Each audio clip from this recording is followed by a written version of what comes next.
I know some of you watching might be feeling stuck right now. Maybe you're stuck in a job that doesn't light you up. Maybe you're even too scared to admit that you want something different just because you've been at a place for a very long time and now you're comfortable. It is never too late to start over. That's when I knew, nah, I need to now take a step back, really think about what I find fulfilling in life and just make that change. It is what it is. Hey everyone, welcome back to Silver Tea Life. Today's video is going to be a different one. It's a lot more personal. It's about growth, change, and realizing that life doesn't come with a fixed blueprint. So here's the big update. At age 27, I'm walking away from everything I've ever known and pursuing a career as a teaching assistant so that I can become a qualified secondary school teacher. I know, teaching, but hear me out. If you're in your late 20s or even in your early 20s and you feel like you've missed the deadline to have it all figured out, you haven't. Because I sure haven't, and that's okay. Let's take it back for a sec. Like most of us, I grew up with the idea that life follows a straight path. You go to school, you pick a career, and then you stick with it and everything falls into place. But what if that doesn't happen? What happens when the plans that you made at age 16 or even 18 don't feel right anymore?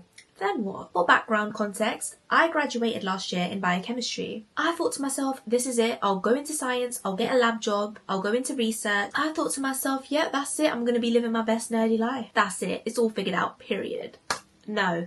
Absolutely not. And for a while that did make sense, but life had other plans. My dad passed away when I was younger, the same year that I got accepted onto a Russell Group university to study science and engineering. Now don't get me wrong, at the time I could have been one or two people. I could have been the person that takes their grievance, uses it as a driving factor and excels at university and makes her dad proud. But that being said, I was also an only child and I felt this huge sense of responsibility that I needed to take care of my family now, so my mum, and I did the complete opposite. I rebelled. I didn't want to do anything. I wasn't serious about education. I messed around the entire year. I made terrible choices, got involved with the wrong crowd, but at the end of it all, I learned a lot of lessons.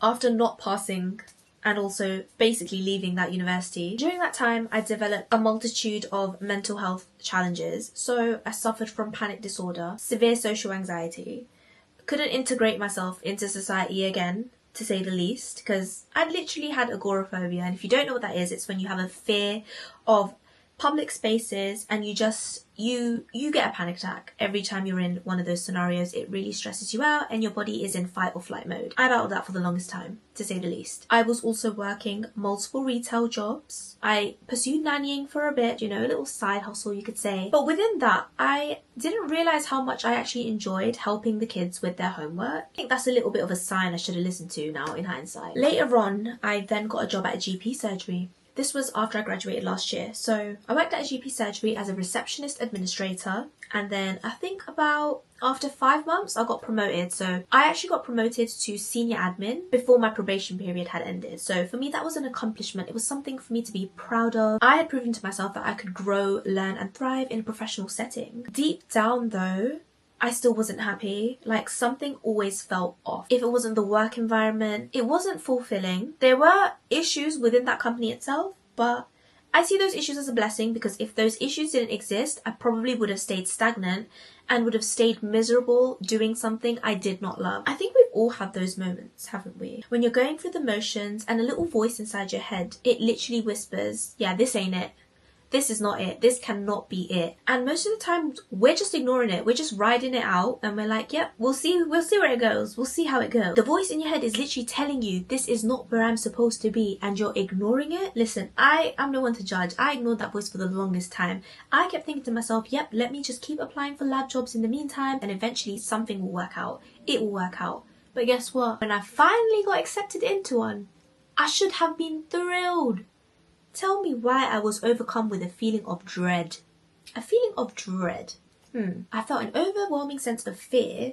Not even fear, just dread, to be honest with you. And I thought to myself, I can't see myself doing this for the rest of my life. Ain't no way, absolutely not. Like the idea of me doing that thing forever, it scared me to the core. That's when I knew, nah, I need to now take a step back, really think about what I find fulfilling in life and just make that change. It is what it is. Bearing in mind, guys, just to let you know, I got my bachelor's degree at the age of 26. So I'm very much behind in life compared to my peers. But no, I'm on my own journey. I went through my own set of difficult circumstances that brought me to where I am today and shaped me into the individual that I am today. I would not be the same resilient person if it wasn't for those circumstances. Half the traumatic experiences that I went through, no one can say they've gone through. Let me be real, but let me not get into that because it's not a flex. It's not a flex. So why teaching, you must be wondering? Well, during the pandemic, I actually tutored some A-level and GCSE students in biology and chemistry. And I just remember that feeling of how rewarding it was when they finally grasped a concept and they had that eureka moment and they're like, ah, I get it now. Like if you've done something that invokes that feeling in you before, you'll know how rewarding it feels. Just trust me, okay? That's when it actually hit me, when I took a step back and I deeped it. What makes me happy? For me, explaining things, connecting with people, and also just making them feel capable, giving them words of encouragement. Yes, you can do this. Things like that. Which is why I am on this YouTube space in the first place. I feel like, honest to God, I feel like God had been guiding me to take that path for the longest time and I'd just been ignoring it. So in hindsight, when I look back, all those opportunities that I didn't get those for a reason, because as they say, rejection is redirection, and that's exactly what God, or if you don't believe in God, you can say universe, was trying to do. I'll be so real. I'll put my hands up right there. So here I am. I've started as a teaching assistant. Today was actually my first day. I'm working towards becoming a fully qualified secondary school teacher in chemistry. So I want to obtain my PGCE this year. Or I want to get enrolled onto the course for the PGCE this year. Honestly, it's a bit surreal. I can't lie. I'm still trying to take it in. I've gone from working in hospitality. So I worked at Greg's. Yeah, it ain't for the weak. Hot burning trays, coming home, scalded arms. It ain't for the weak. To retail floors, to working in luxury department stores. Harrods I've worked in, to GP surgeries, to now classrooms. Who would have thought? Who would have thought? That being said, each experience has taught me about resilience, adaptability, perseverance, and finding meaning in unexpected places. I know some of you watching might be feeling stuck right now. Maybe you're stuck in a job that doesn't light you up. Maybe you're even too scared to admit that you want something different just because you've been at a place for a very long time and now you're comfortable. But let me tell you this. It is never too late to start over. It's okay to change your mind. It's okay to take a risk on yourself. I spent the longest time thinking, oh my God, I'm too old for this. When I go back to university, I'm going to be stuck in a class. I'm going to be with people that are literally fresh out of doing their A-levels. Like they're 18 and I'm out here 27. But there's going to be people in their 50s too. There's going to be people in their 60s. There'll be people in their 40s. And let me tell you this right now, at the age of 27 or even at the age of 37 or 47, it's never too late. It's never too late. The world wants you to believe that there's this ticking time clock on your potential, but the truth is you set your own clock, okay? If you're thinking about making a change, just start small, okay? Baby steps. Just think about what lights you up, what scares you in a good way, and just take baby steps towards that. It does not have to be an overnight change, okay? Maybe you want to get into content creation. Maybe set yourself a goal that you're gonna post one reel a week. Just take one step, something small, you know? Just start. Pick up that hobby, start that course. Just start dreaming again, okay? This world has already sucked so much out of us. Why are we now living to work?